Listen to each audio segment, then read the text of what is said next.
Hello everyone, welcome to Jaiman vlogs. Time చూసారు కదా, 6:30 ఏమైంది. అండ్ ఇక్కడ చూసారు మొక్క ఎంత క్యూట్గా ఉందో, కంప్లీట్ ఆరెంజ్ ఫ్లవర్స్తో. అండ్ ఇక్కడ వచ్చేసరికి ఏంటంటే నా గార్డెన్ వ్యూ అనమాట. So my happy place.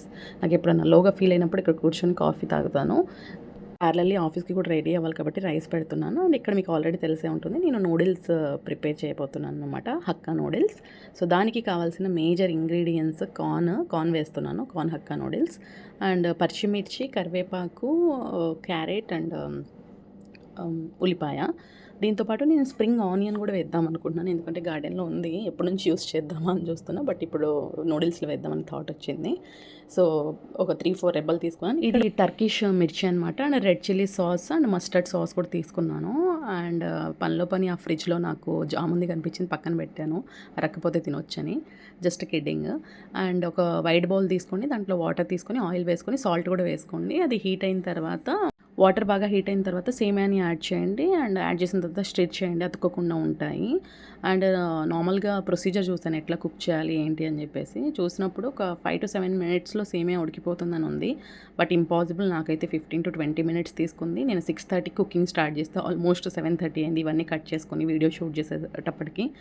And నేను చూస్తే ఆఫీస్కి 10కి వెళ్ళాలి, క్లయింట్ మీటింగ్ ఉంది. సో ఇలా అవ్వదని చెప్పేసి ప్లేట్ పెట్టి మళ్ళీ రైస్ని ఉడికించినట్టు ఉడికించాను.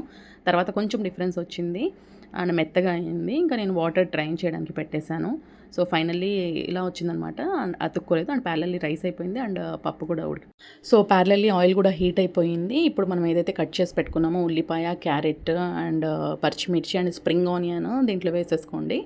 అండ్ అది కొంచెము గోల్డెన్ ఫ్రై వచ్చిన తర్వాత సాల్ట్ వేసుకోండి మీకు రుచికి తగ్గట్టు. అండ్ ఫైనల్లీ కార్న్ యాడ్ చేసేసేయండి. సో ఫ్రై చేయండి, కార్న్ కూడా మనకి అవ్వాలి కదా ఫ్రై. అండ్ చూసారు కదా, ఇక్కడ కంప్లీట్గా నూడిల్స్ అనేవి వెతుక్కోలేదు, ఆయిల్ వేసాను కదా అందుకోసము పొడి పొడిగా వచ్చినాయి. ఇక్కడ యాక్చువల్లీ రెడ్ చిల్లీ సాస్ వేయాల్సింది, దాని మూత అస్సలు రాలేదు, ఫుల్ గట్టిగా ఉంది. ఆల్రెడీ మా ఆయన ఒకసారి డిస్టర్బ్ చేశాను, మళ్ళీ డిస్టర్బ్ చేస్తే బాగుండదని చెప్పేసి ఇగ్నోర్ చేశాను. దానికి బదులు నేను రెడ్ చిల్లీ పౌడర్ వేసుకున్నాను. అంతే, నూడిల్స్ వేసేసుకోవాలి అండ్ మంచిగా కలుపుకోండి ఆ మసాలా అంతా దీనికి పట్టేటట్టు, ఆ సాసెస్ కానీ అన్నీ. ఆల్మోస్ట్ అయిపోయినట్టే. నేను బాబు లేచారేమో అని చూస్తున్నాను, లేవలేదు. అండ్ ఇంకొంచెం ప్లేస్ ఇస్తారండి, ఎట్లా పడుకుంటాను చెప్పండి. And this is final look. Actually taste చేసేది కూడా వీడియో క్యాప్చర్ చేద్దాం అనుకున్నాను, బట్ టైం లేకుండా ఎప్పటికే 8:45 అయింది. అన్నీ రెడీ అయిపోయాను అండ్ ఆటో కూడా వచ్చేసింది.